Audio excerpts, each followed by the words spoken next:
Good morning, Oklahoma. Welcome to Cow-Calf Corner. This week, we're going to talk about anaplasmosis. It's not a pleasant topic.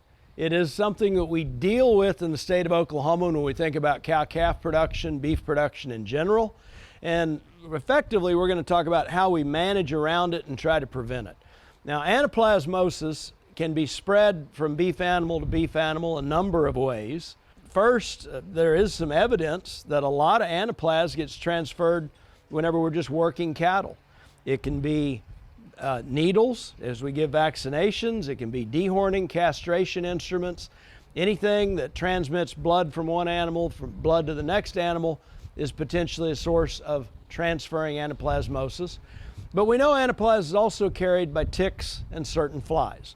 One of the realities of it is we have anaplasm in beef animals in the state of Oklahoma, and it can be effectively managed so it doesn't become a big issue for us.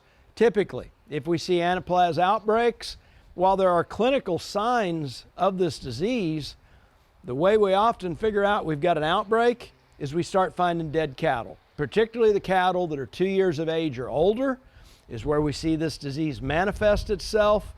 And so, what measures can we take to prevent this problem?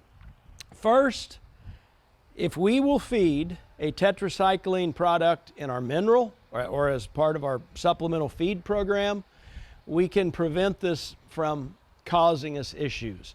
Now, the first and foremost thing that we need to do in 2022 is consult with our veterinarian, because it's going to require a Veterinary Feed Directive, or VFD, in order to get that prescription to have that mineral or purchase that mineral with the tetracycline products in it.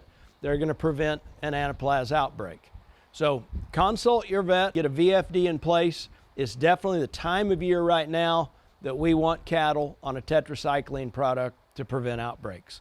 If we see clinical signs and we've got animals that are dealing with this, it can be treated with antibiotic products. Again, you're going to need to consult your veterinarian to talk about how to address it from that standpoint. When we think about other measures we can do to try to minimize the impact of anaplasm, actually, and it is kind of an extra level of management, if we're given herd vaccinations, by actually changing needles from animal to animal, we're going to prevent that transference. If we can control ticks and flies to the extent possible, whether it is burning pastures in the spring where we've got a history of tick issues in those pastures, or potentially rotating so we're not using those pastures that have got higher tick infestations this time of year, we know that's going to be beneficial to us. Controlling flies and all the means that we've discussed in past cow-calf corners to try to keep fly populations under control, all the way through insecticide products that we can use on cattle to prevent or control flies and ticks.